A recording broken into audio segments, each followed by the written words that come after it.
and welcome back to the LCS. It is Saturday, and I am drowning in a pool of nostalgia after that episode of Replay Files. Oh my gosh, it's always so great to be able to see the players reflect on some of the most iconic moments, for sure. That was a bad weekend for me. I was the first. That was the LMQ reverse sweep. I think it was the first one because it was the first playoffs where we started having best of fives, not just in the finals. And 8-L on that one. There we go. There we have it. I just love the fact that they were talking about that rivalry that just started with Cloud9 and TSM. It was like Cloud9 was dominating for some time, and at least, you know, now TSM rose up, and that started a lot. They hadn't even dropped a game in playoffs. Everything that they had done was 3-0s or 5-0s up to that point. So when they said, you know, like this was the first time it was competitive, that was not a joke from C9. They were that dominant. Yeah, players like Turtle, being that he has been around as long as he has, I feel like everyone has moments that are just tied to him in their memory of falling in love with the LCS. But always a lot to celebrate. We also want to say happy Juneteenth to all of our fans watching at home. If you haven't yet heard, Juneteenth is the national holiday in the United States commemorating the emancipation of enslaved African Americans, and we hope you'll join in honoring this holiday with us. Now we do have to dive into the action of the day because lots of action yesterday, but the biggest action happened off the Rift. Yeah, Dardoch sent to the Breaking bench news. again. Yeah, by their own words, they said that he is on the bench after the games yesterday. And it was, on the one hand, surprising to see for Dignitas, but on the other hand, not that surprising given that I don't think he's gone a full year on the main roster ever without having some situation like this. It's crazy, especially off of what was a successful spring split for this team. And no one really expected them to go as far. They have a positive win rate. They actually, of course, benefited from the summer split, keeping the spring split record. And so, first week, down goes Saligo. Second week, it's now, you know, one of the leaders of this team. So I know we'll talk about it soon enough, but that one was a doozy. Anytime Dardoch's been on the bench, though, he's hopped right back off. There it is. Big day for CLG, though, too. Yeah, I love this Vi composition that we saw from CLG. It's something that they've kind of been trying out for a little bit in Academy. As soon as Smoothie went in on Rakan, everyone else is going in. That comp is just like all go in all the time. If they'd fallen behind, it probably would have looked a little shaky, but they didn't, and it was super fun to watch. Yeah, and I think GG fans also have something to celebrate here. Absolutely. Like, for this team to match the wins that they had for the full spring split. Let's go! Let's go! In week 3. It goes to show, of course, like the acquisition that they made of Solo being a very dominant one, being great for them. Even hearing all of, after the win that they had just yesterday, talking about and crediting, of course, a lot of the in-game calm nature to having Solo in the top lane definitely helps them. And there we go. I mean, they're on the right track. And we're saving the best headline for last. That's the base race by TSM yesterday. That was absolutely insane. Let's go! I did not believe that they were able to pull this off. I thought for sure, you know, like, okay, Baroned Up team with Ziggs is going to be able to take this one, but Huni knows he's got it. These turrets were already low beforehand, which is something I think a lot of us forgot, and he was able to take this game. My favorite part is afterwards when they were interviewing both of them, and, you know, Huni's like, I just told them I got it, and Pee-wee's like, I honestly wasn't sure, but whatever, let's go. Had to target the Ziggs. Yeah, I mean, he said it in the interview, like, Power Evil was saying, like, he was looking back at base, knew that they had the Ziggs, he needed the base, slow him down, was a part of the play, and forced Ziggs to go in Zhonya's off of him, so I thought that was just great coordination, and of course, when it's just down to the milliseconds, being able to make those crucial decisions, optimal at that, great from TSM to really take a win off the jaws of defeat. Do I have my PoE pose right, though? Yeah, the laugh. I wasn't sure if he was going to laugh or cry. No, like, laugh it was is just sure. like between the two. But sticking on that game a bit, Emily, I think with such a close game as it was, there is plenty that Immortals can also be bringing in their matchup today against Cloud9. Yeah, so one thing I really like about Immortals that I've already called them out for is trying out some different compositions. And I actually did appreciate this composition from Immortals as much as I despise playing against Ziggs and Yuumi in my own games. I think this comp works really well together, and I do think they got to a point in the game where you saw Ziggs just chews through turrets. Like, there was one turret, I think on top side, where I feel like it took 2 hits and then the turret went down. So that's also why you see PoE coming out and being like, I knew I had to kill the Ziggs because we couldn't base race a Ziggs. So even though they lost, I really appreciated this composition, and it really comes down to like minor execution errors to close out the game. Yeah, and I love TSM's understanding. Of course, they didn't end up getting the early Drake, so they ended up splitting the first two,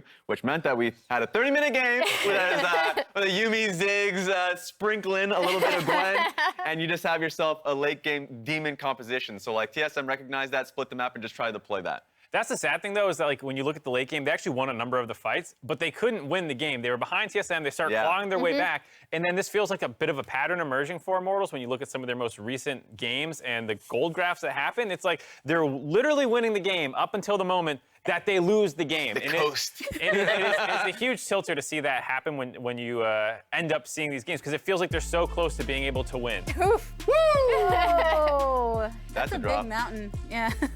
That's a Six Flags drop right there. Touches ground. Something happened here. That's a 90-degree drop there. Yeah. Oh, man. You would think that one would be enough too, right? But It's the same picture. Yes, and those are the last two games that they had, and that must be really frustrating for Immortals that feel really good about these early games that they're getting. The mid games also like turning in, pretty solid for them, and then they find this one crucial moment in the specific game there. The first game against Jenkins, getting picked off once, lose Baron, all these things happen. It's pretty tragic. But the thing is, when we're looking at this match, and yeah, there was a lot of unpredictable nature in Immortals' last matches, but C9 too. How in the world do we lock them down here? Well, it's tough to rate C9 for me right now because even though they were 3-1 before or after yesterday, some of the games still looked pretty sus. Like they have this insanely dominant game versus FlyQuest. It's a perfect game. They look incredible. And then the next day against CLG, they should have lost that game. It takes a super long time for them to come back into it. They're able to still find that win, but it's very, very, very sketchy on them. It's a 42-minute team fight that feels like it could still go either way that they end up winning. And I think this consistency for C9 is clearly lacking. Yeah, and I also just think that the drafting from EG's side was just really smart. Of course, going the Rise into the Akali. Of course, this is Jizuke's Rise, a great 1-3-1 comp that they're able to have. So it's just one of those situations that I think it's just trying to get the draft in order, especially going up against the teams that they're going up against. I think C9 is getting better and better at that. A lot of these teams, of course, in the LCS are just kind of getting a better idea of how they want to draft. You mentioned EG on the other side. All of those have to be bangers, right? You got Every single one. no smooth rides there. All right, we are going to find out if Cloud9 can find their stride or if Immortals will come alive as we hand it over to Freak and Azael for the call. Thank you very much, the Tigers. Welcome to the caster desk. I am Freak. That is Azael together, of course. I thought you weren't going to say it for a second. I was like, oh, I'm so proud of you. What are we together, Azael? What are we known as? What is our hashtag? Freak and Azael. That's not true. It's hashtag bald Doug guys. Duo. We are here. Hey, did you know Doug Duo, by the way, is not the name of a Pokemon? Because as Diglett becomes Doug Trio, Yeah. so we are our own thing. Oh. So We're just like a mutated version? well, no, it's more like the search engine optimization is only about us, right? Like we're not stepping on anyone else's toes. We are our own unique thing, right? It's when someone else comes in, it's like, oh, you're just a copycat. You're just that Pokemon over there. It's like, no. Yeah, we've been getting some applications to join the Doug We Trio, have, you know? yeah. Kobe's wishing he was in here. Uh-huh. Give him a few more years, maybe he can join. Yeah. It's going. Like, I know he hides it, but it's going on. Either way, we've got a fun match today, though. I've got to talk about it. Cloud9 facing Immortals, and I am so hot and cold for both these teams because Cloud9. They're the reigning LCS champions. Their banner's right up there. Good job. They've won another title. Like, they've won 2 years in a row. It's awesome for them. Perks was outstanding in the finals overall. They won the Spring Split regular season as well. They should be amazing, and yet they're 4-3. And the 3 look bad. Perks, he's had the 0-7-0 Renekton game, and then came back and, like, completely slapped on the block, and then looked like crap again. And it's, like, off and on and off and on. And on Immortals, like, they were solidly the 8th place team, and it's like, yeah, sorry, it's not the best roster looking. And then Xerxes been outstanding all summer. He's the best Rumble in the entire league. He's been looking great. The squad went to a 3-0 first week. I'm like, all right, I'm ready to go. That's sweet. 4 losses in a row. Yeah. To be fair to them, they were that base race away, maybe one person basing to defend against Huni away from winning that game yesterday, and then they would actually be matching Cloud9's Summer Split record. So, I agree that there's different expectations, I think, for these teams coming into this split. Of course, Cloud9 further away from kind of meeting those expectations. I think, people were getting really excited about Immortals after the 3-0 first week, but if you were told that they were 3-4, starting the split, you'd be like, yeah, that's pretty good for Immortals. Yeah, sure. Around 50-50, I think, is above where most people would have placed them. Most people had them, down around 7th, 8th, 9th in that kind of range. So I think, they have made some improvements, and we'll see if they can build upon those earlier improvements that they had. But on the other side for Cloud9, they have got to get more consistent. You know, you talked about their losses looking bad, but even some of their wins, their win against CLG was a hair's breadth away from losing. That one was more down to, I think, CLG mistakes than Cloud9 playing really well in the late game. And people just have high expectations for them. Like, yeah, they don't have Sven here. Yeah, there are some changes being made, but King is absolutely a veteran, even though he is new to the LCS stage. He's been around for a long time. And I think, you know, partly as a result of him coming in, the bot lane really has not been shining in that same way. Vulcan has been having less of an impact because they are dominating the lane less, which means he can move around the map less. Yeah. That's something he has always been exceptional at. So Cloud9 have some work to do. They're going to try to be improving upon their start here, and Immortals going to be looking to equal Cloud9 in the summer split if they can take them down here today. Absolutely. So Immortals right now doing their very best. Really, they sit right now in 6th place. There is a very large gap between them and 5th, as of course there's still plenty more games to play, but a lot of work to be had. Gwen and Akali dropped off. Certainly Fudge and Perks both generally up to the task to play very aggressive assassins. I think Rumble Ban is mandatory against Immortals and almost no one else, but I think it's very right that Cloud9 does that. Varus is believed to be the best marksman in the bot lane. I want to see if there's an answer there as well, or if they're going to let Cloud9 get the pick of maybe like an Ezreal or a Senna. Yeah. I mean, Senna still being available, I think, is one of the big ones. They do go towards the Zim ban, but you could already be looking towards, you know, Senna TK traded off for potentially the Ezreal plus double range. A lot of people like those matchups into that. Kai'Sa, another champion that is still quite popular in the LCS. There have been so many 4 melee dive compositions these days that Kai'Sa just really pairs well with that. Karma, though, the early pick for Cloud9, this could be down towards Vulcan if they want to run something along the lines of the Karma plus Ezreal we saw TL doing in week 1. That poke style has been very popular, but this can also go mid, this can also go top. You know, given that it is Perks, I think it's less likely that it would go mid lane, so I am expecting this to either be top or support.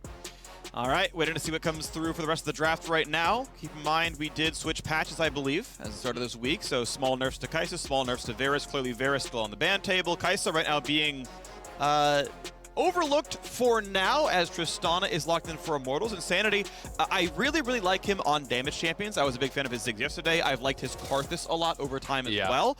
Frequently, he's also on Marksman. I've liked him on Mages a bit more overall, but as a Marksman, primary output is just damage. I think Insanity is pretty solid there as well. But of course, that's going to be remaining flexible for a while. And speaking about the new patch, Ziggs is a champion that got some pretty significant buffs. The Q damage went up quite a lot, especially at max rank. That is something that, you know, was making me think it might be coming out. Insanity did bring it out. When you're buffing your main spammable damage spell like that, especially for a wave clear champion, it really changes the thresholds at which you can one-shot the backline. That makes it become very, very difficult to push against this champ. So it is Karma Ezreal, one of those options that I did point out. And with the Renekton coming through, you're already looking towards pairings such as Nidalee to potentially be banned out. That is the main one that's being played these days. Of course, the old school one of Elise just doesn't really see much play anymore. There are other AP junglers available, though. Yeah, Nidalee certainly in the pool as well. I still think Talia can hold out and work pretty nicely, especially based with the opposing jungle matchup is Nautilus comes through as a highly prized support. And Rogue has actually played a couple Fiddlesticks games. So, you know, that is something that is gaining a little bit of steam in competitive play. So it would be exciting to see.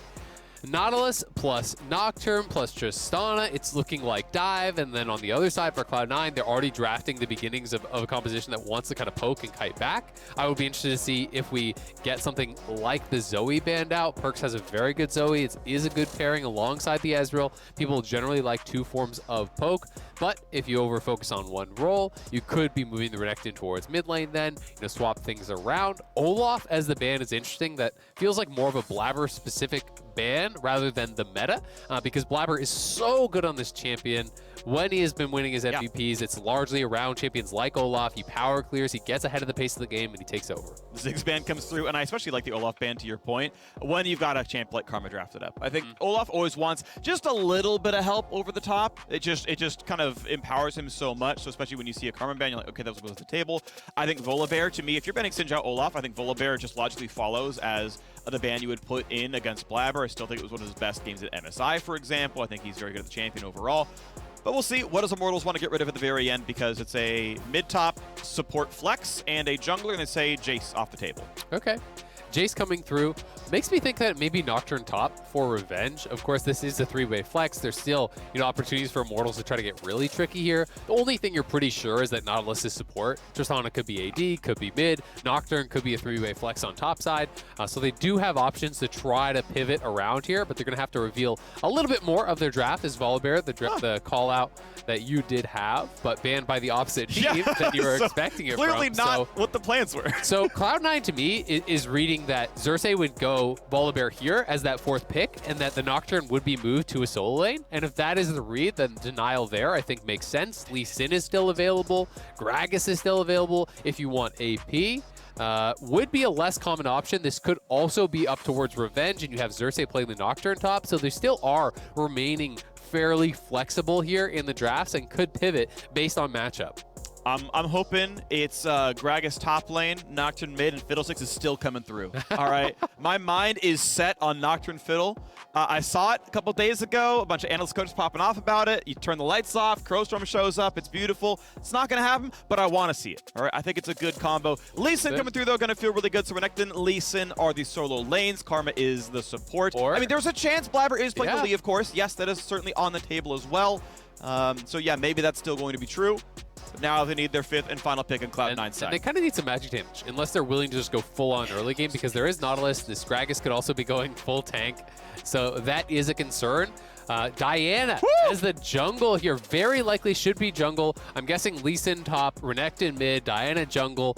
They can flex around if they do want, but Diana is something that is gaining quite a bit of popularity, can clear quite quickly. Yes, you have the dash on a basic ability, so technically you can gank, but I mean, let's be honest, unless you're ganking a lane that has really strong setup, you're not really going to make too much happen.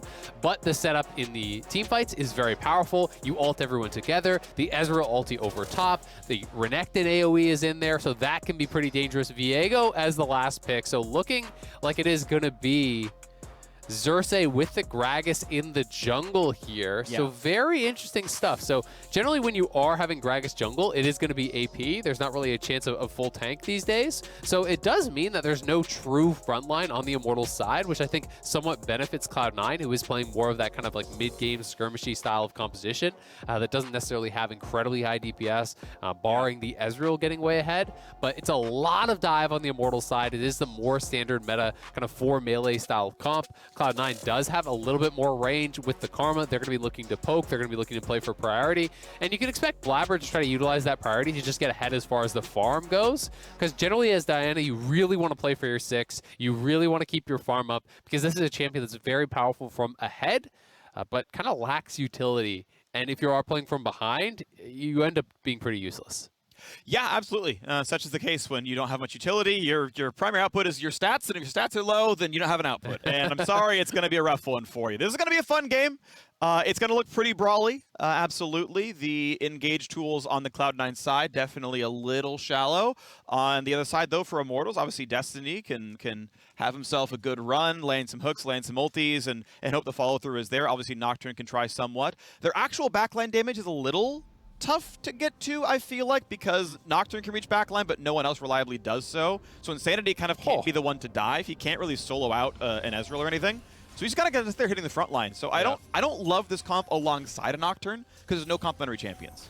Yeah, I mean, it's going to be kind of up to Gragas to then reach backline, body slam flash, that type of play to try to start it up and pile in over top. But I do tend to agree, Ezreal's really good against these 4 melee comps. There is quite a bit of physical damage. Yes, it's going to be AP Gragas very likely, but Ezreal is a 3rd item going to Frozen Heart almost always these days. You do get very tanky. Cloud9 will be spotted, but will be able to clear out the ward. And, you talked about kind of a brawly game. For Conqueror on Cloud9.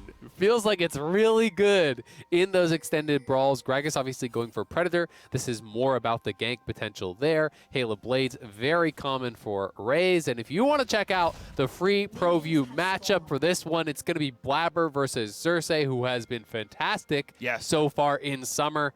I have really been enjoying this, and it's always fun to watch the junglers and kind of see how much they actually track the lanes, because that is something that a lot of pro players are so good at that your average solo queue player is not. While they're jungling, they're always, using the F keys, checking out the lanes, trying to watch matchups, see which areas they can really pressure. And also, so many of these guys are so good at actually tracking where the opposing jungler would be based on the expected route, based on the timings of these clears, and it's something that I always really do enjoy watching myself. So far, Blabber starting out top side on the blue, of course, with Xerxes' ward. That is completely known information. On the Cloud9 side, they have to guesstimate. They may know, they may in fact track that Xerxes is starting bottom side, but it can't be 100% certainty, just the read.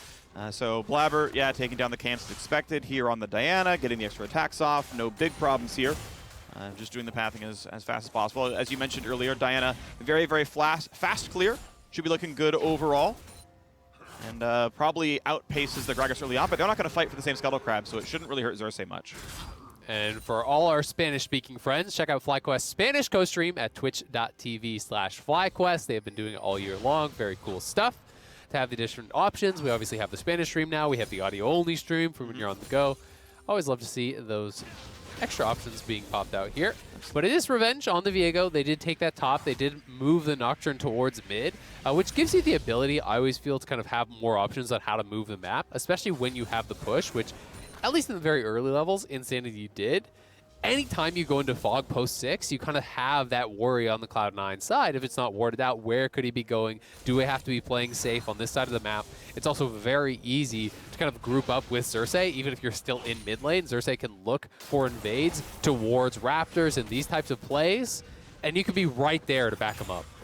Yes, and that kind of coordination is really what we're looking for, is the aggressive mid-game plays. You put the spells on at the same time, you all show up together, and it can be quite the treat. Dash away as the fear comes through. Perk's not going to take any more than the 60 magic damage that spell deals, so not a big problem there. Xerxes on 5 camps, skips Krugs, takes Scuttle. May look for the reset, may not. We'll see what happens. Bot lane looking a little bit ugly. Down 2 full waves with 4 waves completed here on that bottom side. This double range poke lane here getting very aggressive. You can see Flash was forced off of Raze, so I think that was off of screen. Vulcan also used the exhaust there. Had been a minute and a half ago, so that was right as lanes met almost. Maybe yeah, level 2 spike. It may be level 2. You just drop the exhaust on him, and he's forced to actually flash away. If he did not start Rocket Jump or didn't have that available. But they are punishing this lane very heavily, and it is expected to be in Cloud9 favor. When you're playing these double range matchups, it really hinges on, can you keep them low enough that engaging is too dangerous, right? Because if the Nautilus, if the Tristana are full health and just kind of chilling, you can actually find that hook, then you can look for the all-in. But if you don't have the ability to all-in, all of a sudden you don't really have any recourse in the lane. Yeah, it's actually sort of, you can spell it out to you by looking at the choice that Vulcan made in the early game, right? He went Relic Shield, he went Guardian. Guardian is the only keystone that'll save you as the enchanter. Aerie won't help with that one. And Relic Shield, so he doesn't have to play in the face. He can say, well, screw it, I can just last hit passively. It's less gold income. Like, if you believe you're never getting killed, you can spell thieves, you will literally just earn more gold. You're just farther ahead. This is useful. But, yeah, so level 1 fight comes in, but by the way, I have Guardian, I have Relic Shield, I'm not dying. Exhaust comes in, races get out. Yep. Nicely played there by the Cloud9 side. I think Destiny just kind of overestimating what they could get done in that situation. Yes, you land the hook, but as you say, it's Relic Shield, it's Exhaust, it's Guardian. Vulcan not panicking, doesn't exhaust the Nautilus or anything silly like that. Yeah. Immediate exhaust plus the RQ onto Raze, and that just means, all right, fight's over. You got to leave. And just well played there. Also stacking the wave. This means Raze is going to get more behind off this, as this wave will push in and deny the Cloud9 minions. So King going to have about 2 full waves to farm and should extend his advantage to, I'm expecting around 15 or so CS in these next couple minutes, potentially. Insanity, though, has maintained the push. Does have a couple extra minions to farm, so the mid lane going very even. But he has had the shove, and Xerxes, as a result, is just trying to keep his farm up. But Blabber, who's only been power farming, is just straight up clearing faster. He did the 6 camps into Scuttle, whereas Xerxes did not actually cycle his Krugs. He went 5 to Scuttle. That has kind of put him behind, and Blabber is going to hit his 6 earlier as a result, which is kind of concerning when you're on that Immortal side. Generally on the Gragas, you're more of the playmaker. You have more early options. Trying with the first stun. Insanity slowed down here as well. Root's going to come in afterwards. Finally, spell shields a bit of damage, and well, there's not enough follow-through, so he's fine, especially with the reinforcements right next to him, as both supports and both junglers are here with the squads. Bit of damage, though. Insanity getting a bit low. Nice anchor over the top, and now here comes what may be the team fight. Nocturne turns out the lights. Maybe there's no TP to follow, and they will walk away safely. No flashes lost anywhere. Just a trade of ults from the mid laners. Perks pops his ult, so Insanity pops his, trying to dissuade any sort of engage. And up here on this top side, things looking very even. Fudge shoving this in. He'll get his first recall. It is the Iron Spike whip helping with that wave clear, helping with the push, where Revenge going for more of that defensive option here with the early tabbies. You can see the CS lead maintaining, slightly extending from when we checked in last year for King, but they want to continue the push. They want to try to cash in on the turret plates. You know, so far, they have been able to extend the CS advantage, but they haven't actually gotten access to the plates, so it's not that concerning as long as Immortals can kind of keep this at parity from this point forward. Yeah, and ultimately, that's the threat you kind of have when you're Tristana Nautilus and you're near your turret and you're full health. It's like, if you out of the turret, you're in range of my engage tools, and how lucky do you feel? Like, have you warded the Gragas? Do you know if he's coming over the wall? Like, you can't fight back. You're in turret range, and lo and behold, no turret damage. Plus, one of the things I'm always nervous about when I'm sieging on a Tristana is that explosive shot and an auto or two on range minions, the whole wave's dead, and all of a sudden the turret is hitting you, right? Then you get hooked in at the same time, and you can pretty much instantaneously go down. So to your point, you really have got to be tracking Gragas to be able to look for these plays. Blabber and Xerxes are both 6 now, so we could potentially see some jungle action. Going to be interesting to see if either team wants to try to start up this dragon. Neither of the junglers are amazing at soloing the dragon out. You know, Diana would do it a little bit faster, but no one has really made the move towards that first Infernal. You can see Diana, though, hovering mid, looking for a potential counter gank. I think he is expecting Perks to be attacked after he used his ulti. And Xerxes on the invade here. And not easy to lock down, though. Like, if Vulcan was Nautilus or Leona, I think maybe Xerxes can't even make that play, but he's like, what are they going to do to me? Walk at me, I'm Renekton? Cool, see ya. Like, I'm out. Like, at best, like, Blabber flash ult and you flash response, you're like, all right, well, nice one, everyone. So, yeah, feeling safe. That is what a low engaged team will allow you to do. Ooh, but walk over control wards. Perks, yeah, taking some of the gold, though, right now, and everyone's around to hold it. Blabber smites away the big chicken as well, now starting the red buff. So with the lanes under pressure, we thank you, Lee Sin, wave clear. A buff steal, 2 camps taken away by Cloud9. Yeah, and you can see the bot lane from Immortals is actually moving up. Tristana now rotating towards mid. Immortals with the read that Cloud9 wanted to start a peril, but they just take the camps away. Ezreal was bot, he resets, so Cloud9 don't actually need to force anything. And I do kind of like what they got out of the play more. Raze will be able to get down towards bot lane now, but you can see King on the minimap actually, you know, heading out, was going down towards mid, is going to be heading back towards bot now, so they wanted the ability to at least threaten the Rift Herald, neither team willing to commit to it. Yep, end of the day, you don't want to leave Tristana alone. If you sent that Ezreal over towards it and started playing for Rift Herald, you'd lose 2 turret plates pretty much instantly, even against double longsword. It's a small buy, but it's still going to get stuff done. So Raze finishes the push. He can finally finish Noon Quiver, which he desperately needs. His first recall was pretty rough, all things considered. As King's going to pick up a whole bunch of farm, he's going to continue to stay ahead on the very expected build of Divine Sunderer first on Ezreal. Very, very strong. Manimune gets finished afterwards. Tier whenever it's convenient, whatever. Fudge. Wave clears if he wants it. Obviously, E plus Iron Spike Whip from level 7 onwards will always one-shot casters, but playing it slowly instead to keep Revenge overextended. Looks like Xerxes may be going Shirelius here. So looking for kind of more of like the pseudo-supportive item here to be able to have the additional move speed there. I forget if this is the build path or not, but I've also seen Imperial Mandate Gragas, but I don't know if it has a Ruby Crystal in it. But that is one build we saw. Actually, it might have been Xerxes himself last week. I think it does. I think they're all they all have very middle gem in the same there. build. Yeah, okay, very similar. Then yeah, Mandate is, you know, I'm gonna hit people in AOE and they're just gonna hit them back, so we're all gonna get move speed, and it's just like a damage. It's just a damage item kind of. I always find that interesting. I mean, it can work. I generally feel like Mandate works really well when you have poke style champions. You know, may not be that because it's just kind of easier to apply, but we'll see what the build is going to be. I was expecting it to be more of like the Night Harvester style. They're looking for bot though. Alt TP coming through. The Arcane shifted into the turret. We've got a Tristana there. And we've got First Blood. Raze earns 400 gold, and like his name speaks, that turret might be next. I like the play from Insanity. Aggressive move towards bot. Cloud9 though does have Herald, so they will be able to at least get a couple plates back here mid. And Fudge will TP bot to cover. They can rotate around. Blabber can move towards top to cover there. So Cloud9 with some good movement on the map here to try to cover on all sides. And Fudge now looking. Follows pretty well, but okay, flashy kick. He's got it. Well played, Fudge. The rocket jump a little too early. It let Fudge follow the whole way in. Nicely done. Does get in there with the flash, and then there's that little mini root, essentially, once you go for the kick. Ray's not able to actually flash out of there to safety. King moves up towards top side. I do like the rotations here from Cloud9 to try to cover after what was a good initial play there from Immortals. So here it is one more time. So that was honestly just really quick. You go with the ult, the instant TP. There's no chance you can actually react to that with a teleport on the Cloud9 side unless you were already staring there and immediately press it like the same split second. So, you know, once that Nocturne ult comes through, you cannot TP down there. No real way out for King.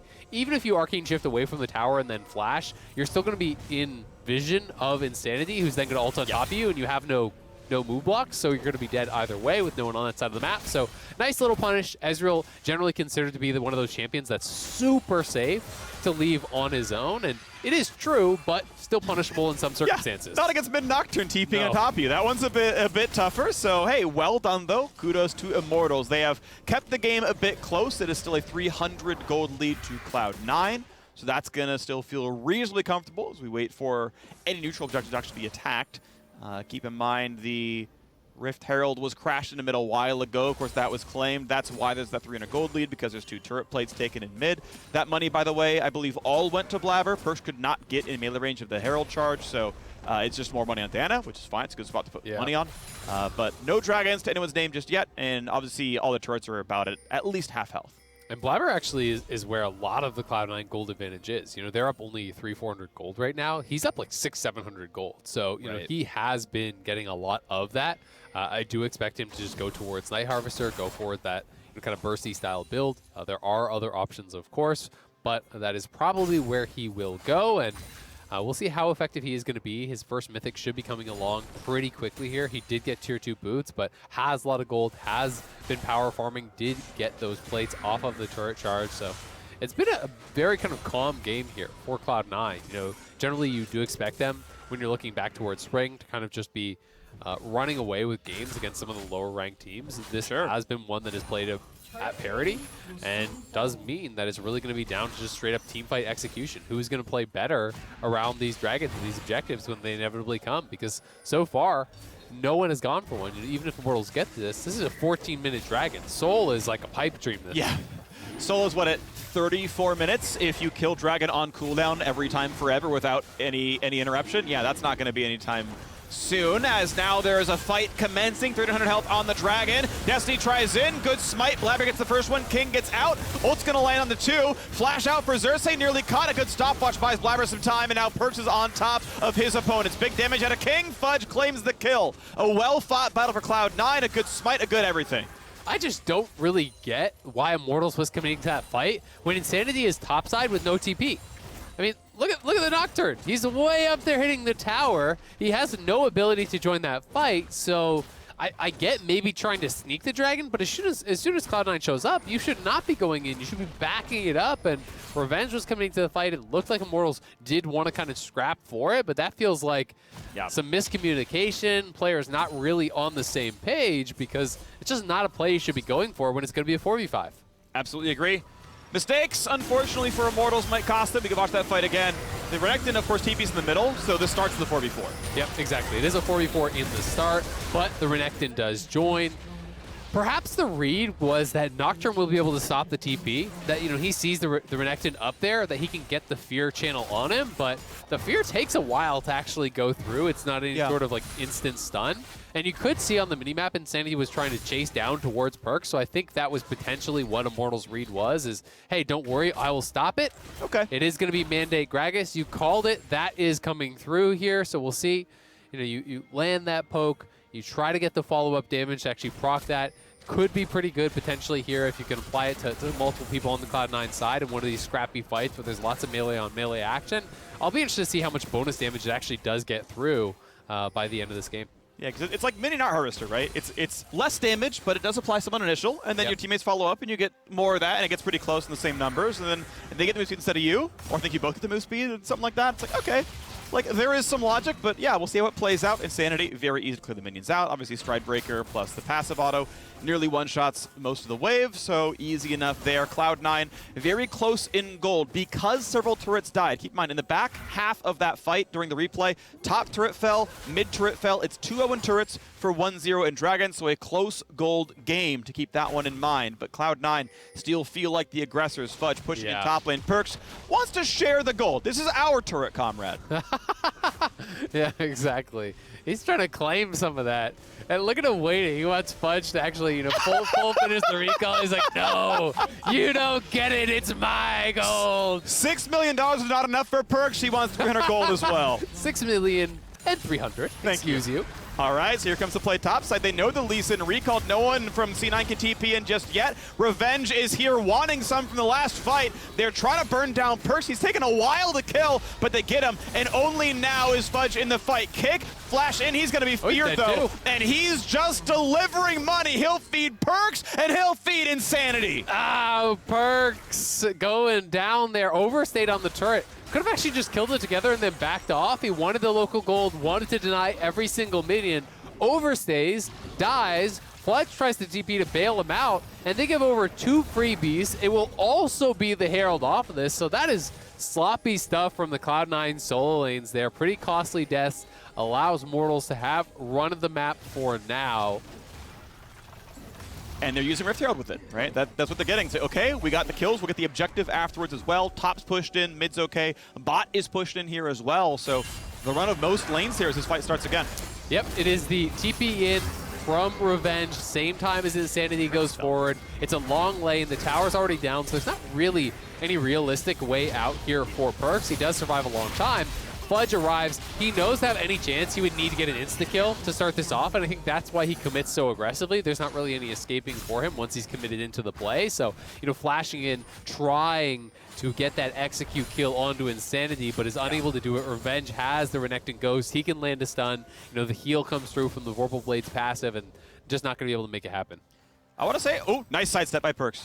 Very impressed by Insanity in that replay. He spell shielded the empowered Perks W, which, that can only be a read. There was not enough of a telegraph if, you have mechanics to just, W auto at the same time. Humans can't react to that. So that was a straight-up read, Perks will stun me here, hits a spell shield, got it right, and it's yeah, now the fight looks free. So I want to give a ton of kudos to the read for Insanity. That's why that fight looked so good, was a play that most players would not have gotten the timing right on. So that's impressive stuff. Very nicely done, and they're going to be looking to grab their 4th turret of the game here. Already knocked down all the outers. They're pushing in to actually finish off this bot one. Raze just used his jump. We'll get the reset, though, so should be fine. And Perks taking a lot of damage on the way out. And the anchor catches Karma. That is absolutely a kill. Immortals looking to stop the losing streak, and they're ready to keep on going. Nocturne starts the dive. Insanity gets in. Explosive Cast follows up. There's the 2nd kill for Revenge. Cloud9 scattered to the winds. They're going to lose their inhibitor tower. If not their inhibitor here, they're running out of minions, so Cloud9 maybe going to be able to try to defend, but they've called off the recall here. Fudge was recalling, does cancel it, so he's just going to try to trade towers. Cloud9 getting run over here by Immortals. They're getting these really aggressive engages, capitalizing on Cloud9, staying around in situations where they shouldn't. They punish them on the top side.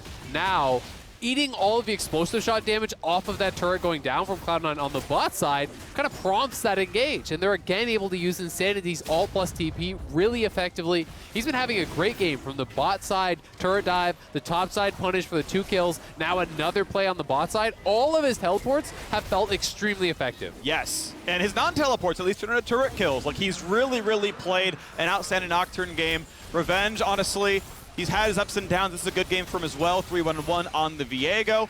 Doing a slightly more damage-focused build. We've seen Shield Bow into full tank. This one's Divine Sunder into what I'm still guessing is Shield Bow second. And you can see Immortals on a pretty solid gold lead right here. Viper flashes, but it still kills the Karma. And obviously, you are never living with an anchor toss into Nautilus ult. Yeah, everyone is there at the Nocturne ult plus TP was already channeled. There's no TP on Fudge. He's topside, so they cannot answer. They are the ones getting punished on this immediate follow-through. I like the confidence from Immortals, knowing, okay, Fudge has no TP, Karma's already dead. Yes, this is an inhibitor tower. Yes, this is 19 minutes into the game. But it's 5v3. But it's 5v3. We take this, and they go immediately, no hesitation. They get the kills. They knock down the inhib. Yeah. And because you took down that bottom inhib, guess what? Baron is on the table now post 20 minutes. They can threaten this very effectively with both Revenge and Raze putting out a lot of consistent damage. They can actually threaten taking down the Baron, I think, reasonably fast. Yeah, this is looking good. I'm a big fan of Immortals so far in the back half of the year. Looking to go 4-4. If we're doing Summer Split only, they will have the same record as Cloud9, assuming they close the game out. same record as the defending champions, feels pretty good. And keep in mind, like, 5-2 is the best Summer Split record in the LCS right now. Like, he'd be a game behind that. Like, that's pretty good. Obviously, still more room to make up.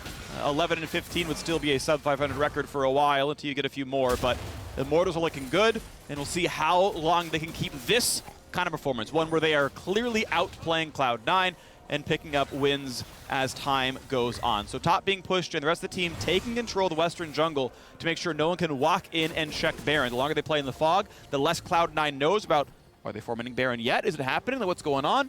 So far, it's just darkness. Absolutely. We also got to remember that Immortals has failed to close out a number of games where they've been in great positions, and the lead is still only 1.5K. We're 22 minutes in. It's even on Dragons. And Ezreal's going to be really difficult to deal with, I do think, especially now that we're getting towards the 3-item stage. When the Frozen Heart comes through, it's like, well, the Mandate Gragas probably isn't going to one-shot you. Probably not.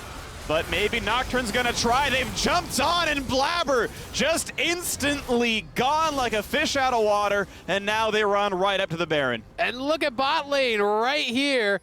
The super minions are on the Nexus turrets at this point. King has to go back. He's got no TP. He's playing Ezreal. And that means it's just going to be an Immortals Baron. There's no chance you can actually contest this in a 3v5 with Destiny there waiting for you. So Immortals, this may be the pick that breaks the camel's back here. Have been pressing, have been finding better plays than Cloud9 throughout the game. And now they have Baron. They have the ability to really extend that gold lead here and potentially deal game-ending damage.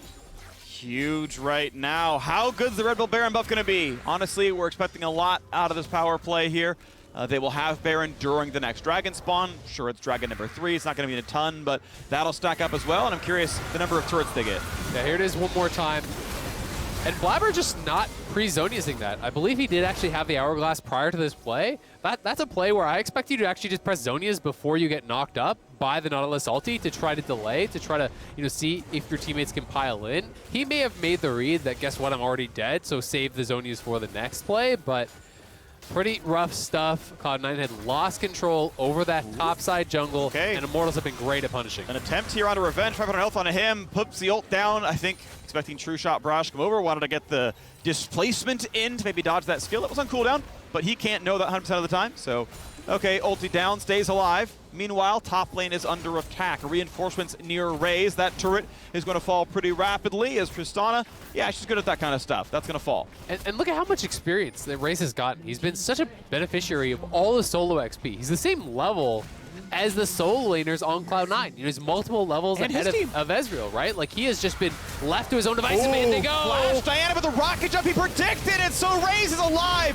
but it's still a 1-for-0. Does Cloud9 get the team fight? They will knock down a 1-for-1, but how about the rest of the battle? Revenge finally coming for reinforcements, Perks in the front, Fudge there as well. The flash in for the stun, Perks knocked out, can't get much of a heal, goes in for Raze, can't catch it, but King finds up the kill, and King goes forward. He's looking for more. King means he keeps jumping over more and more of the checkerboard pieces, and Immortals are falling to him. They're dropping over and over again. Insanity is going to fall, and from the deficit, Cloud9 get the Bud Light ace. Oh my God, freaking keeps happening. Immortals unable to close. They had the Baron buff. They had everything you feel they needed, but Cloud9 find the engage. This time, Blabber going in, finding multiple members with the ulti, gets the Zonias off, buys a lot of time. And while he is buying time, Fudge and Perks were getting work done. King was untouched. He's sped up by Vulcan, kept in range, getting that damage out consistently, and Cloud9 have just bought themselves a lot better options in this game. Alrighty, well, turns out this Dragon's going to go Cloud9's way after all. A very small gold lead to them, and momentum based on the fact they won that last fight against the Baron buff. One that started, by the way, in what felt like a 4v5. Renekton was not in the fight at the start, and yet it still worked out. Yeah, here it is one more time. It's really about the engage. Catches 3. Raze has a nice buffer on the rocket jump, But the Zhonya's getting off was so critical because during this, Perkz is getting so much work done. Their front line is dying while he is in stasis. Yes, he goes down, but it means Immortals has to commit forward to actually finish off the kill onto Blabber. Fudge into the back line, trying to get in over onto Raze. The flash out there from Raze, but Perkz kiting back, catches the heal from King, and he is sped up by the Karma. There's just no escaping Ezreal at this point of the game when he's getting sped up consistently there. And I've got to give a lot of credit to how Perkz played this. He danced in and out of that fight so incredibly well, always riding the line where he is very low on health, and he is drawing Immortals forward to try to kill him off, but never actually being quite far enough to die. And he's trying again now, taking his battle up against Revenge. Perkz pops the ulti and has to walk out. Revenge too good of a duelist with Divine Sunder or Ruin King. Just lifesteal tanks against other melees, the 1v1. Not a battle you're going to win very easily, so okay, fine, off he goes. Nice try. Equal gold, though. Up a dragon. Ray's going to get a little bit of money to himself. Rocket jumps away to stay alive. Oh, and King just bought a full Frozen Heart, so that's pretty big. That last fight that we saw, he didn't even have any components, and the Dominix came through from Raze, but a full Frozen Heart coming through means that Nocturne, Viego, Tristana, these champions are going to have a lot more difficulty now just trying to 100-0 King. And when you have that additional armor, it also is increasing essentially the effective health you're getting from the Karma shields. You know, that kind of makes it more valuable. It's just getting harder and harder and harder to burst this guy down. And generally, I do feel when you're playing with shielding champions, hitting that certain threshold where you can't get 100-0, sometimes just makes it impossible to like ever die because they get to the second round of shields, they get to the second round of cooldowns. And that can be pretty intimidating for a composition like Immortals. You really can. And you got a lot of auto attackers here, and people are getting durable. As far as mages go, Blabber's looking better than Xerxes, honestly. I mean, I think Diana definitely is a bigger carry mage than Gragas. One thing I would like to see on the Cloud9 side, though, is some healing debuffs, right? You have Viego. There's going to be a tremendous amount of lifesteal there. Gragas obviously has a little bit. Insanity has quite a bit here, you know, as far as the passive healing that he's going to have built in. You know, multiple Conquerors as well. I do think it can be pretty valuable, especially for Viego, who relies so much on the lifesteal to really tank through these frontliners. Yeah, it's the lifesteal and the passes, right? If the battle starts going well, you cut him in half, not bad, because it's a lot of healing when he takes someone over, and sometimes you can turn those fights around after the resets, sometimes not. Yeah, and I mean, I also just think armor is super effective, so like Thornmail to be on Renekton just seems incredible here, right? Yeah. You know, you can easily apply the healing debuff with your W, and there are 3 physical damage dealers. HP is enough to survive through a Zhonya's plus Mandate Gragas. He's not going to 100-0 someone who has 4,000 health. So you don't really have to worry about building magic resist in this case for Cloud9. So, you know, moving towards Thornmail just seems super valuable. All right, well, it's going to be a trade of steals as blue is taken by Xerxes. On the other side of the map, though, it's Cloud9 who owns the right-hand side. Now, this is a good set of control wards. Immortals knows that there's no direct ward interaction here from the Cloud9 side. Blue Trinket is required. They know Fudge is on the other side of the map. They had seen him a while back. True Shot Barrage checks it again. Says, okay, this time it is off. They did disengage. Okay, we can wait for a while. But again, Fog of War. But in transit, they were spotted. Perkz front lines goes right in, though. Here comes the battle. Destiny gets the Zhonya's. Into the back line comes the Nocturne here as well, looking for damage. Flees onto one, but it wasn't onto King. However, Renekton has fallen, and it's time for Viego to pop off in Renekton's skin. Let's see if he can make it what happen. Diana's already picked up one, though. It's a 4v4 right now. Fudge going to be slow, going to be knocked down. Raze is alive. That's the important part. Viego right back in, but King so far untouched. Gets away from Gragas. 2 versus 3, maybe 4. Down to 3 as he takes down the Nocturne. Heroics from King. But 2 versus 3 on the map means Immortals can run right back in for Baron. And they have their Tristana, so that's really all you need here. Revenge can take this up. They're going to try to go over and poke them off, though. You hit a couple Qs here as King, and maybe you can get them off of this Baron. You got to focus Xerxes. How can you kill Ezreal here?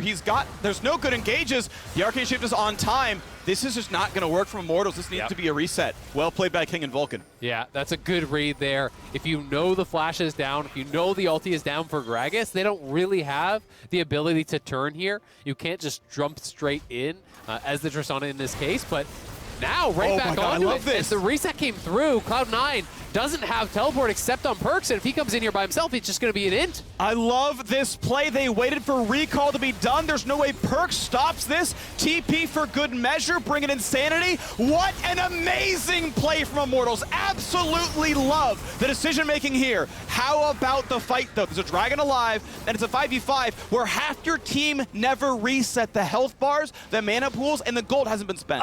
It's the 300 IQ shot call there. Cloud9 is like, good job, team. We got him off the Baron. All right, everybody back to base. Let's reset.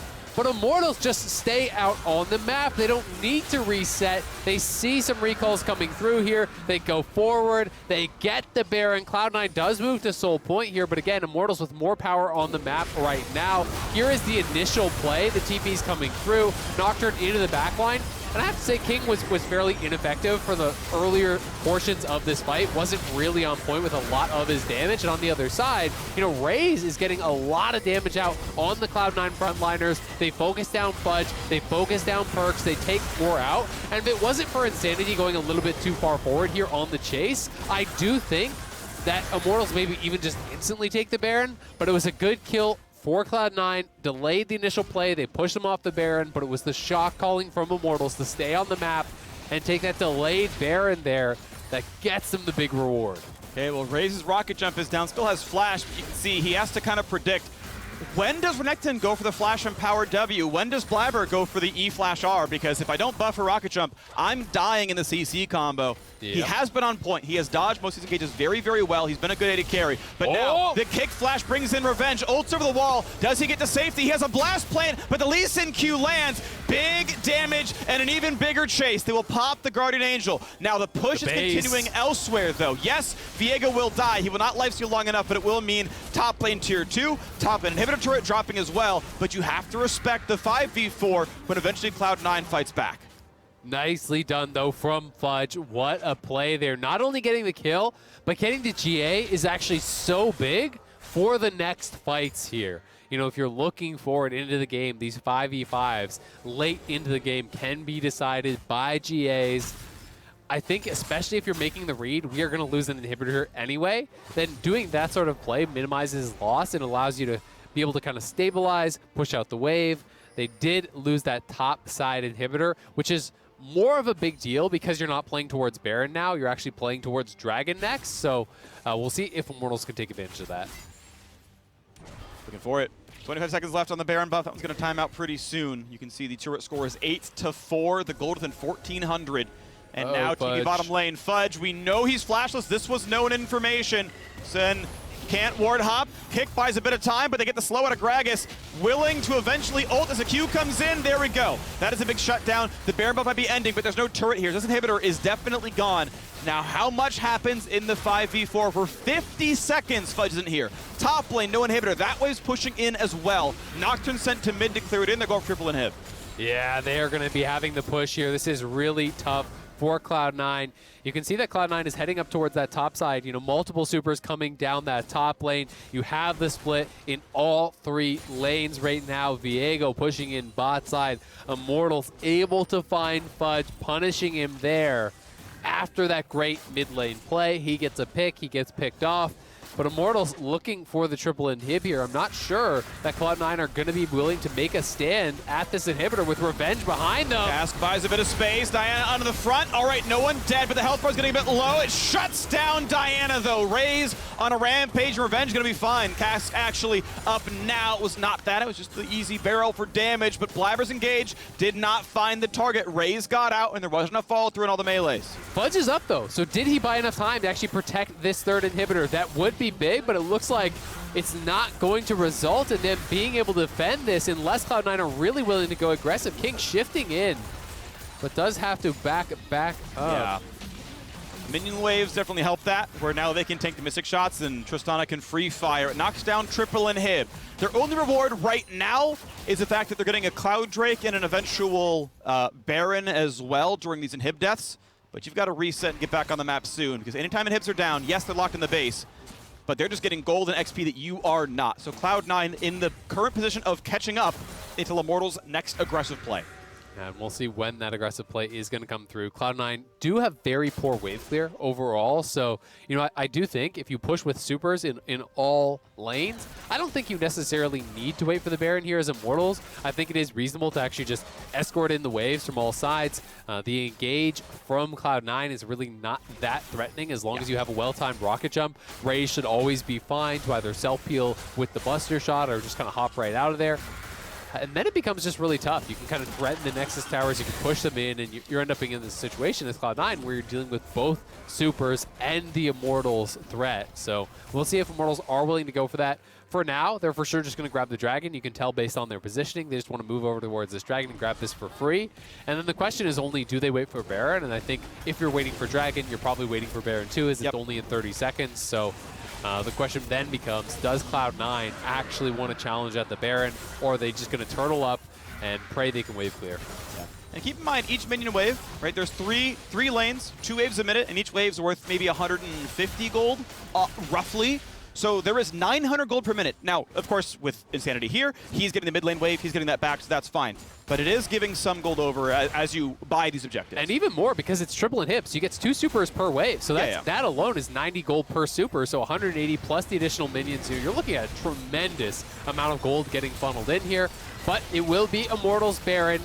We'll see if the inhibitors are going to be respawning in time for them to kind of have this dissuaded. There's going to be another wave or 2 of supers up on that top side. Then at least it won't be 2 supers per wave. But it does feel like Cloud9 are going to have no way to actually defend this top side one. And they're just going to be stuck kind of trying to defend for the Nexus. And this is where that wave clear is going to really hurt. I mean, look how long it's taking him to actually knock down 1 super. There's going to be 6 per wave. Just jumped in because he saw the rest of the squad defending the bottom lane, as now it's time to attack the waves. Perks goes in, wants to find it, knocked back a little bit, gets himself the first stun, but it's an easy disengage for Immortals. Time to shepherd in more of the waves. Bot lane is stacking up, mid lane's reinforcing, the dive comes in, Guardian will pop. Diana gets nothing, absolutely nothing caught out there by Blabber, as now we are looking at the back line. Raze barely dodges Sonic Wave, barely dodges the kickback as well. Jumps in, we've seen Turtle make these plays, but stays alive as the kills keep coming in. 4v4 for now, King kiting back, staying alive. Guardian for Fudge, he stays alive as well. So it's still 4v4, but minions are the 5th man right now. TP right on the back line. Is Fudge gonna get anything for this? He is left alone, kills himself. The TPs come back, and it's time for Immortals to close out the game.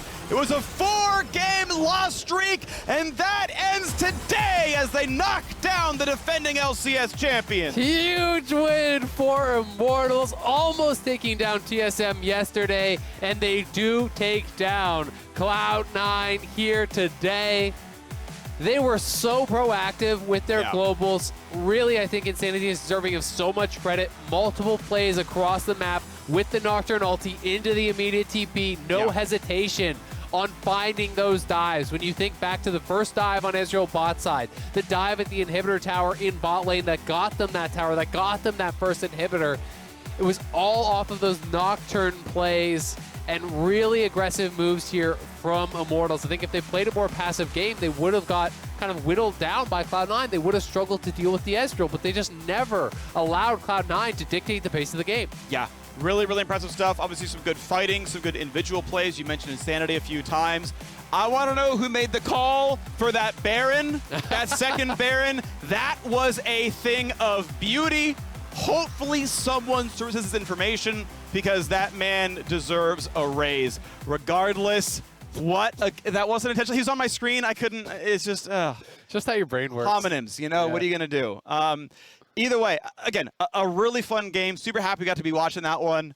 Cool to see Immortals kind of come back from, again, that 4-game slump. That was rough, but they are looking like one of the better teams in the LCS. They look completely revitalized here in the Summer Split. Yeah, they carry over that Spring Split roster, but look, they're making playoffs for sure. They are playing well, though, right? Like, they are legitimately a good team right now in the LCS, and I want to, you know, continue to watch that growth with interest, because the sky is the limit. I really feel for them. Looks like the votes are in. The player of the game is, yes, absolutely, I believe it, Insanity. In the mid lane on Nocturne, I thought he was outstanding. Yeah, I thought he was incredible. You know, I mean, I talked about it a lot, but the proactive plays around the map was very, very effective. He had priority in mid, really did play a very good game and kind of showcasing more flexibility as far as the champion pool here too. Mortals definitely a lot to be happy about. You know, are they going to be challenging for the top? Remains to be seen. They need to develop that consistency. I mean, you know, this was a great game, but you said it yourself. They're coming off of a 4-game losing streak. Right. So I'm not willing to put them, you know, up at the top with like the 100 Thieves right now who are still performing excellently despite a loss yesterday. Yeah. But, you know, they have improved leaps and bounds, and I'm going to be really interested to see if they can kind of continue to build on this. Will there be continuous improvement? Right now, you know, they were better than Cloud9 today, but Cloud9 obviously has a lot of work to do. They feel like a far cry from what they were in spring. I don't think it's fair to say that all of that is on the Sven for King swap. That is going to be easy to kind of talk about because that is the main roster swap. But this is a team that did have a lot of individual errors in some of their losses. And this is a team that just isn't kind of snowballing games in the same way that they had been previously, right? You know, there was a point in the game where they had gotten control. It felt like they were in the driver's seat and it felt like they were the ones who could dictate the pace of the game. And in spring, I feel like this is a team that from there doesn't give you any air. And here teams are finding ways in. Teams are finding ways to get individual outplays or it's kind of weird to say, be the more proactive team because it was always Cloud9 that was willing to fight, that was always on the same page, and it doesn't feel like they're always there together now. You know, they're more disjointed. You know, you think about the top play with Fudge being in to try to bail out Perks. You know, it always felt like Cloud9 is that team that has people roaming up to join, but you know, now it feels like they're a little bit on different pages.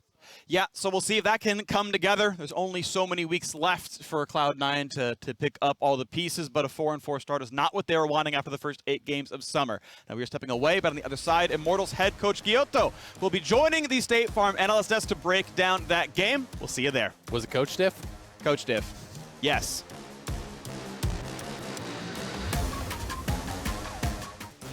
Welcome back to the LCS. We are hot off of game number 1 where Immortals pulled off the victory against Cloud9. And we have none other than IMT head coach Gilhotto here to join us on the desk. We really made you do a run for it to come over here with us. How you doing? Yeah, I mean, it's been a weird weekend because we faced 2 of the best teams in the league. And yesterday was a heart attack. Today was another one. So hopefully tomorrow we can calm things down a little bit. I feel like today was multiple heart attacks. Like yesterday it was just the one, and then today, like if you look at the gold graph, it's nuts.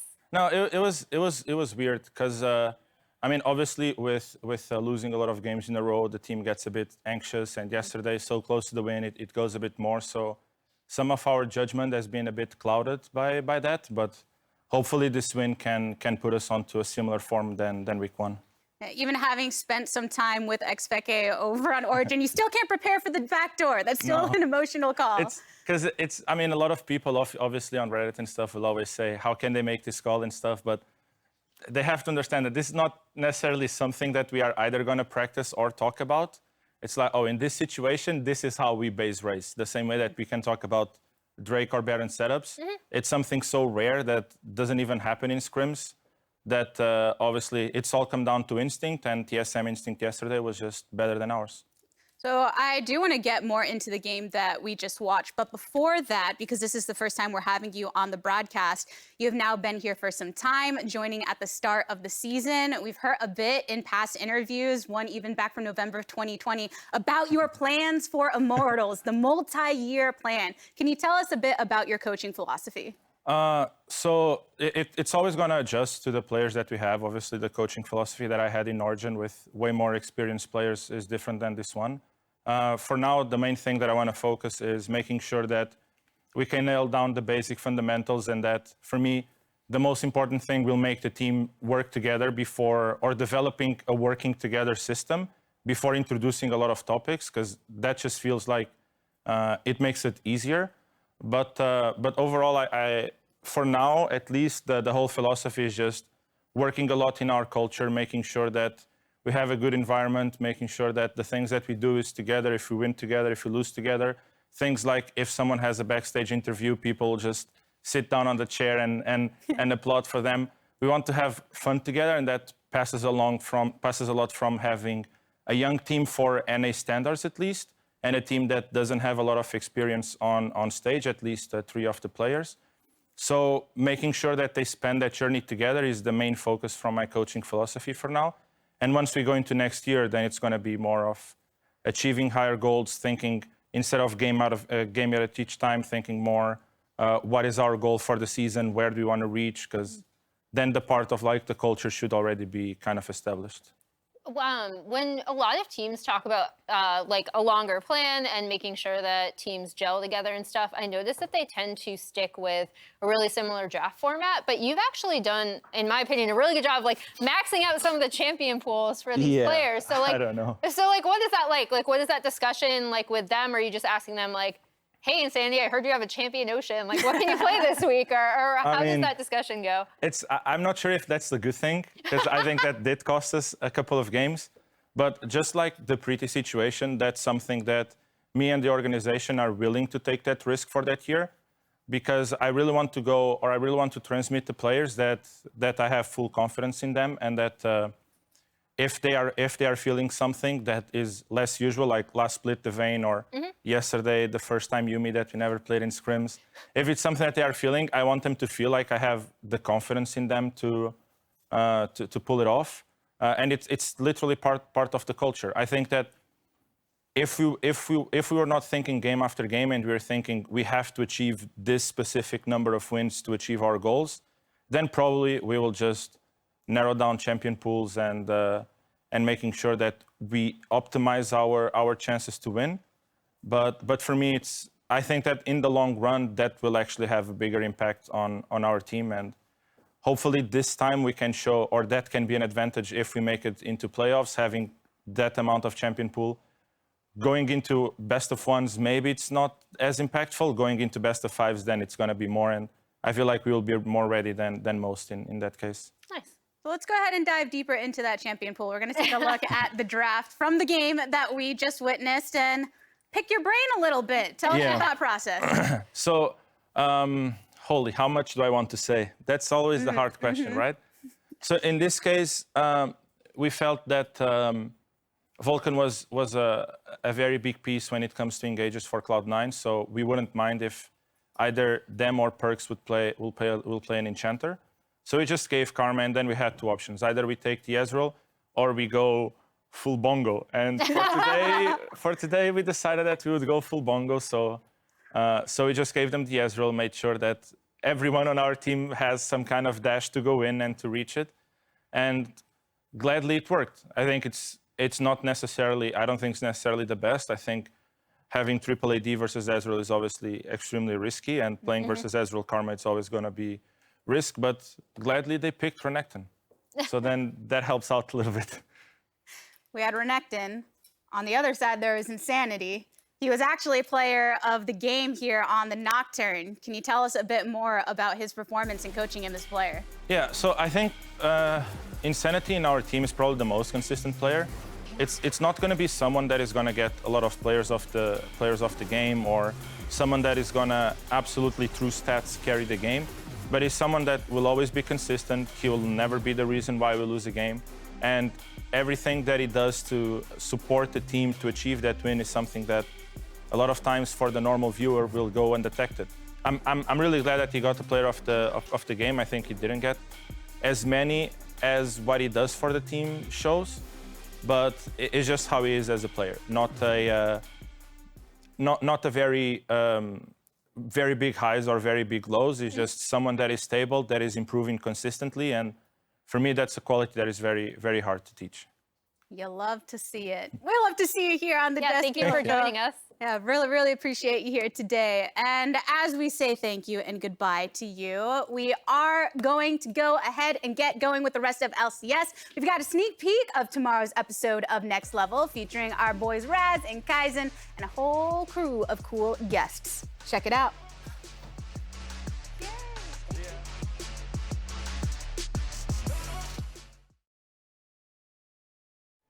You remember that like first studio, like the brick one?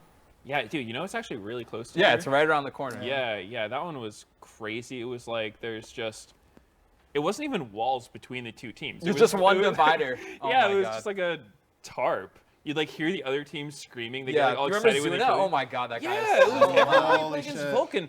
They get a kill, and you just hear them go, "Suck it!" I'm like, what the f, man? I'm just trying to play. It's like that's the only kill you got all game. Why are you so excited, bro? Oh my gosh. I remember the first split, like when we lost to TSM 3-2 in the grand finals. They're like, yeah, woo! And there's like confetti on their side, but then defeat confetti also fell on the other side. So it's just like, we're all just like, confetti's just falling. Oh, that's the worst feeling. Not only do you lose, you just watch the other team so happy. You're just like, oh.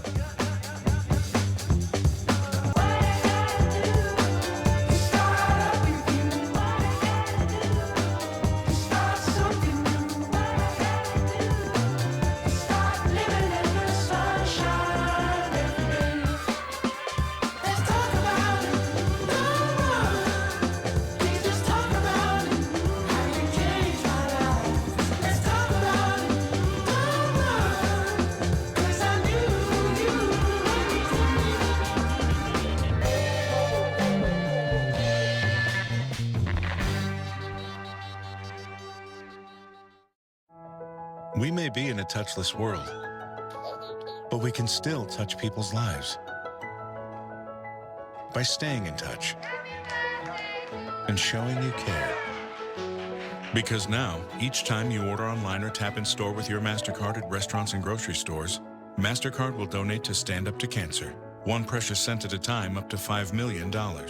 Together, we can start something priceless.